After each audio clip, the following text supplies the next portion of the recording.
Hello दोस्तों, नमस्कार। SM किसी चैनल में मैं आप सभी लोगों का दिल से बहुत बहुत स्वागत करता हूं। दोस्तों, आज के दिन बहुत सारे वीडियोस यहाँ पे अपलोड हो चुके हैं। सारे वीडियो को आप लोग स्टडी कर सकते हो, लिंक नीचे डिस्क्रिप्शन बॉक्स में मिल जाएगी। फर्स्ट टाइम विजिट किया चैनल को सब्सक्राइब कर रहे हैं। फ्री स्टॉक मार्केट क्लासेस को भी फॉलो कर सकते हो, लिंक ऊपर आई बटन पे या नीचे डिस्क्रिप्शन बॉक्स में मिल जाएगी। दोस्तों, अभी हम लोग आ चुके हैं बिल्कुल हमारे नॉर्मल स्क्रीन के ऊपर एंड यहाँ पे भी हम लोग बात करने वाले कुछ ऐसे कंपनीज, जैसे दोस्तों कुछ ऐसे कंपनीज जिनकी पोल खोल चुके हैं, मतलब कंपनी के जो परफॉर्मेंस है बिल्कुल भी अच्छे नहीं है, कंपनी के नंबर्स बिल्कुल अच्छे नहीं है। एंड यहाँ पे हम लोग कह सकते हैं कि इन शेयर से आप लोगों ने दूर भाग जाना चाहिए। मतलब अगर आप लोग इनको खरीदने की सोच रहे हो तो दूर रहना चाहिए। बहुत सारे लोग कमेंट सेक्शन में रिक्वेस्ट करते रहते हैं इस कंपनी से रिलेटेड वीडियो बनाइए, उस कंपनी से। सो अगर ये शेयर अगर आप लोग अपने रडार पे रख रहे हो तो मुझे ऐसा लगता है कि आपने इग्नोर करना चाहिए, या फिर अगर आप चाहो तो स्टडी के लिए देख सकते हो, बट निवेश करने के लिए अभी तक ये शेयर मतलब बोलते हैं ना पूरी तरीके से तैयार नहीं है। राइट, तो कौन कौन से शेयर है वो अभी हम लोग को यहाँ पे देखना है। अगेन कहना चाहूँगा, फाइनल डिसीजन आपका होना चाहिए। मैंने खुद की स्टडी किया है और उसके हिसाब से मैं बता रहा हूँ। एंड मैं कभी भी 100% सही अभी तक नहीं गया, तो ऑब्वियसली मैं भी गलत जा सकता हूँ। तो इसलिए आप लोगों ने भी अपनी स्टडी यहाँ पे करनी चाहिए। तो चलिए, सबसे पहला कौन सा स्टॉक है, तो इंडिया ट्रेड कैपिटल लिमिटेड। बिल्कुल भी मतलब इससे दूर रहना है दोस्तों। 30 रुपये का है, 32 रुपये का है, कितना भी हो जाए। एंड एक बात याद रखना, जो मैं बार बार आप लोगों को रिपीट करके बता रहा हूँ कि कंपनी के फंडामेंटल स्ट्रांग नहीं है, इसका अर्थ ये नहीं कि ये कंपनी ऊपर नहीं भागेंगी। ज़रूर भाग सकते हैं, 40 भी हो सकते हैं, 45, 50 भी हो सकता है। बट वो 50 होने के बाद भी कॉन्फिडेंस नहीं रहेगा उस कंपनी में। कॉन्फिडेंस नहीं रहेगा मतलब मैंने आपको बताया फंडामेंटल स्ट्रॉन्ग शेयर का डेफिनेशन क्या है, कि अगर कल जाकर बाजार ये स्टॉक चलो 50 तक चला जाता है, कल से शुरू रैली, एंड अगर बाजार गिर जाता है तो याद रखिए उसके बाद इस कंपनी में पैसा आना बहुत ज़्यादा मुश्किल रहेगा। आपका पैसा अटकते रहेगा, 3 साल, 4 साल, 10 साल उधर ही रह सकता है वो स्टॉक। और ऐसे बहुत सारे स्टॉक्स हैं जिनके नंबर्स अच्छे नहीं आए थे। जैसे मैं कहता हूँ ना कि अभी ये स्टॉक पकड़ लीजिए एग्जाम्पल के लिए, एंड उसके बाद लगातार ये भागता रहा एंड ये 70 तक चला गया। एंड बाद में हम लोगों ने देखा जब मार्केट में बुरी हालत हुई, प्रॉफिट बुकिंग हुई, तो ये स्टॉक नीचे गया, 20 रुपये पे हो गया। एंड उसके बाद किसी ने मतलब उसके बाद वहाँ पे निवेश ही नहीं किया, वो स्टॉक 20-25 एक ही रेंज में। तो ये चीज़ समझ लेना कि एक एग्जांपल मैंने दिखाया। एंड उसी में अगर मैं बात करूँ तो इंडिया ट्रेड कैपिटल ये कंपनी भी यहाँ पे आती है। मैंने अपने हिसाब से बात की है, स्टडी कर के हिसाब से यहाँ पे बात की है, तो मैं तो इससे दूर ही रहने वाला हूँ। यहाँ पे मैं तो निवेश नहीं करूँगा। जो लोग यहाँ पे पूछ रहे थे, मेरे हिसाब से मुझे ऐसा लगता है कि आप लोगों ने दूर रहना चाहिए। स्टडी करने के लिए ठीक है, चलो कैसा मूवमेंट हो रहा है आप लोग वो अलग बात है, बट निवेश करने के लिए अभी तक बोलते हैं ना फल पक नहीं चुका है। तो अगर आप उसको पहले ही काट के खाना जाओगे तो आप लोगों को पता है वो खट्टा रहेगा, मतलब खराब रहेगा। तो अभी तक ये कंपनी मुझे ठीक ठाक नहीं लग रही है, इतना मैं आप लोगों को यहाँ पे बता सकता हूँ। 30 रुपये का सस्ता है इसलिए मत पड़ रही है।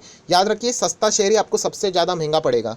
राइट, देन अगर हम लोग यहाँ पे बात करें, अभी ये कंपनी कोई बताने की ज़रूरत यहाँ पे नहीं, बट स्टिल यहाँ पे जो लोग पूछ रहे थे सर ये मंगलम इंडस्ट्री कैसी है, लोअर सर्किट लगेगा यहाँ पे कुछ ही दिनों में। मतलब कुछ ही दिनों में मतलब ऑपरेटर क्या, इसको कितना भी भगा सकते हैं। अभी है इतना छोटा सा स्टॉक। अभी ना तो यहाँ पे फॉरेन इन्वेस्टर रहेंगे, ना म्यूचुअल फंड रहेगा, कोई नहीं रहेगा यहाँ पे। कौन रहेगा? हमारे प्यारे रिटेल इन्वेस्टर, जो ये सपना देखेंगे कि ये स्टॉक कभी ना कभी 1000 रुपये का जाएगा। एंड उसी सपने का इस्तेमाल करके ऑपरेटर आपका पैसा ले लेंगे और वो मालामाल होते रहेंगे। दूर रहिए, मैं वापस कह रहा हूँ, ये आज मैं बोल रहा हूँ ना, तो ये स्टॉक वो कितना भी ऊपर लेके जा सकते हैं एंड उसके बाद डंप करेंगे। आपको पता है ये देखने के लिए मस्त लगता है, अरे ये स्टॉक 100 रुपये तक चला गया सर, आप तो बोल रहे थे ऐसे, बट आपको हकीकत भी पता है जब वो बेचने के लिए जाओगे तो वहाँ पे कोई सेलर होता, मतलब बायर होता ही नहीं है लोअर सर्किट लगने के बाद। तो ये चीज़ आपके दिमाग में फिट रहनी चाहिए, कभी भी लोअर सर्किट लग सकते हैं यहाँ पे। अभी है ही क्या, इसमें 50 पैसे का शेयर है, बट फिर भी आपको भरोसा नहीं होगा कि 30-30, 40-40 कमेंट आते हैं इन स्टॉक से रिलेटेड। तो इसलिए कहना चाहूँगा कि दूर रहिए ऐसे स्टॉक से। अभी इनके नंबर्स आए तो मैं उसी टाइप पे वीडियो बनाते जाता हूँ, तो आप लोग रिलेट भी कर पाओगे।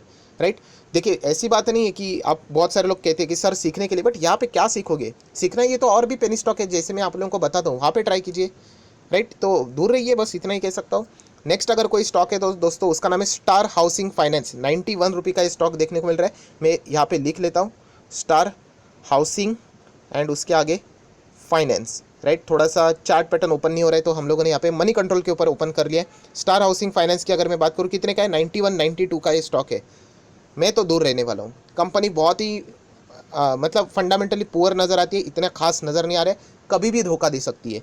आज 91 है, कल 191 भी हो सकती है, बट जब कभी मार्केट में प्रॉफिट बुकिंग आएगी कभी तो होगा ही। आपको भी पता है ऐसा कभी नहीं होगा कि मार्केट हमेशा ऊपर रहे, वो कभी भी होगा ही, नीचे आएगा ही। एंड वो आना भी चाहिए, उसको हेल्दी करेक्शन बोलते हैं। एंड जब वो आएगा ना, तब ऐसे स्टॉक में पैसा लौट के नहीं आता, हम लोग वहीं पे ट्रैप हो जाते हैं। तो दूर रहिए, बस इतना ही कह सकता हूँ। स्टार हाउसिंग फाइनेंस ये इस कंपनी का नाम है, बहुत अच्छी तरीके से सुन लीजिएगा। देन अगर हम लोग यहाँ पे बात करें नेक्स्ट कंपनी के, और यहाँ पे मैं आना चाहूँगा, एंड वो है वेलकास्ट स्टील लिमिटेड। ये दोस्तों वेलकास्ट स्टील लिमिटेड, अगर मैं यहाँ पे बात करूँ, लगभग 540 रुपये का ये स्टॉक है, राइट। मैं तो इसको अवॉइड ही करने वाला हूँ। ये सारे स्टॉक्स की एक लिस्ट बना दीजिए, इवन तो आपके पास नहीं रहेगा, बट स्टडी कीजिए इसके ऊपर कि इनके चार्ट पैटर्न चलते कैसे, इनके परफॉर्मेंस कैसे चल रहे हैं, इनके नंबर्स कैसे चल रहे हैं, एंड उसके हिसाब से आप लोगों ने यहाँ पे स्ट्रैटेजीज फॉर्म करनी चाहिए एंड सीखना चाहिए। ये सारा चीज़ देखिए, ये जो स्टॉक्स रहते हैं ना, खराब स्टॉक, उनका इस्तेमाल करना होता है लर्निंग के लिए, एंड जो अच्छे स्टॉक होते हैं ना, वहाँ पे हम लोगों ने पैसा लगा के ये सारी चीज़ों को मतलब एग्जीक्यूट करना होता है, जब आप लोगों को जाके रिजल्ट अच्छे आएंगे, राइट। तो यही कहना चाहूँगा। अभी वेलकास्ट स्टील लिमिटेड, इनके भी नंबर आप चाहो तो एक बार चेक कर सकते हो, बिल्कुल भी खास नहीं है, ऐसा दम नज़र नहीं आता है। अभी इसका अर्थ क्या है, मैं वापस यही एक्सप्लेन करना चाहूँगा। अभी कभी क्या होता है, 539 है तो ये स्टॉक जंप करेगा 570, एंड बहुत सारे कमेंट आएंगे, सर आप तो बोल रहे थे खराब है करके। मैं अगेन कह रहा हूँ, ये खराब मैं इमीडिएटली नहीं कह रहा हूँ, मैं लॉन्ग टर्म की बात कर रहा हूँ। जब गिरेगा तब कोई इधर बाद में पैसा लगाने के लिए आएगा नहीं, ये चीज़ हमेशा याद रखना। कोई भी स्टॉक है ना, ऐसा सीधा नहीं गिरता है, वो ऐसा गिरेगा, थोड़ा जंप करेगा, एंड फिर आप लोगों ने देखा होगा गिरेगा फिर जंप करेगा। वो ये जंप करने के बाद जो गिरता है ना, इसी में वो प्रॉब्लम होती है कि यहाँ पे सब लोग बेचते हैं एंड कोई भी बाद में बायर आता नहीं है, एंड इसमें सबसे ज़्यादा ट्रैप कौन होते हैं, रिटेल इन्वेस्टर। सो अगेन कहना चाहूँगा, यहाँ पे भी लोअर सर्किट के पूरे चांसेस है, जितना हो सके दूर रही है, आगे जाके कभी ना कभी यहाँ पे आप लोग ट्रैप भी हो सकते हो। देन कुछ स्टॉक ऐसे हैं जो कि मैं ऑलरेडी आप लोगों को बता चुका हूँ, बट स्टिल मुझे ऐसा लगता है कि आपको एक बार रिवीजन के लिए वापस मुझे बताना पड़ेगा, तो मैं थोड़ा सा यहाँ पे स्लाइड को शिफ्ट कर लेता हूँ। येस, ये स्टॉक मैंने if I am not wrong कल के दिन, येस सैटरडे पे ही बताया था, TCI इंडस्ट्रीज़। अगेन कहना चाहूँगा 967 का स्टॉक है, बट यहाँ पे मैं तो बिल्कुल दूर रहने वाला, कभी भी लोअर सर्किट लग सकता है। मैं सेकंड टाइम आपको बता रहा हूँ, मेरी कोई दुश्मनी नहीं है इस कंपनी से रिलेटेड, मैं सिर्फ कंपनी के रिजल्ट पढ़ के ये चीज़ें आपको बता रहा हूँ कि मैं तो इस कंपनी से दूर रहने वाला हूँ। कभी भी आप लोग मतलब गिर सकता है स्टॉक जोरदार कभी भी, एंड अटकेगा एक और रिटेल इन्वेस्टर, बाद में पूछोगे सर क्या एग्जिट करे, कोई फायदा नहीं, कोई बायर होगा ही नहीं लोअर सर्किट में। तो अभी से आपको ये वार्निंग देके यहाँ पे रखी हुई है। एंड और एक स्टॉक जिससे रिलेटेड मैं ऑलरेडी आप लोगों को वार्निंग दे चुका हूँ, चेमफैब, राइट। ये भी कंपनी 160 रुपये का ये स्टॉक है, राइट। दूर रही है, अभी तक कंपनी इतनी स्ट्रांग नहीं बनी है कि जहाँ पे आप इसको इन्वेस्टमेंट के पर्पज़ के और देख सको। ट्रेडिंग के लिए बात अलग है, ट्रेडर्स लोगों को फर्क नहीं पड़ता है कंपनी के फंडामेंटल से, उनको कंपनी की सिनेरियो कैसे है उससे फ़र्क पड़ता है। आज अच्छी न्यूज़ आ रही है, स्टॉक भाग गया 3-4%, तो वो वहाँ पे अच्छा खासा रिटर्न कमाएंगे। यहाँ पे स्टॉक गिरने वाला है, शॉर्ट सेलिंग करके वो पैसा कमाएंगे। एज अ इन्वेस्टर अगर आप लोग देख रहे हो, तो ये सारे स्टॉक अभी तक मैंने बताए वो बिल्कुल भी फिलहाल इन्वेस्टमेंट के लिए ठीक नहीं है, और ये सारी चीज़ें मैं खुद स्टडी करके आपको बता रहा हूँ। आप लोग भी स्टडी कर सकते हो, मैंने बहुत सारे वीडियोस बना के रखे हुए हैं कि कैसे आप लोग कंपनी के मतलब जो स्टॉक्स है उनको परख सकते हो, कंपनी करती क्या है, उनका बिजनेस मॉडल क्या है, वो भी एक बार चेक कीजिएगा, एंड अकॉर्डिंगली डिसीजन आप लोग यहाँ पे ले लेना। सो वीडियो को क्लोज करने से पहले यही कहना चाहूँगा, ये जो स्टॉक्स मैंने बताया ऑब्वियसली मेरे खुद के हिसाब से स्टडी करके बताए, तो आप लोगों ने भी सारी चीज़ें स्टडी करनी चाहिए। एंड मैं तो फिलहाल इन स्टॉक्स को दूर से ही नमस्ते करने वाला हूँ, दूर से ही टाटा बाय बाय करने वाला हूँ। सो आप लोग भी जो भी डिसीजन लोगे खुद के दम के ऊपर ले लेना। सो आई आशा करता हूँ दोस्तों आपको वीडियो अच्छा लगे तो लाइक एंड शेयर भी कर लेना। So that's it, thank you very much दोस्तों, we will be meeting our next video, तब तक के लिए बाय बाय।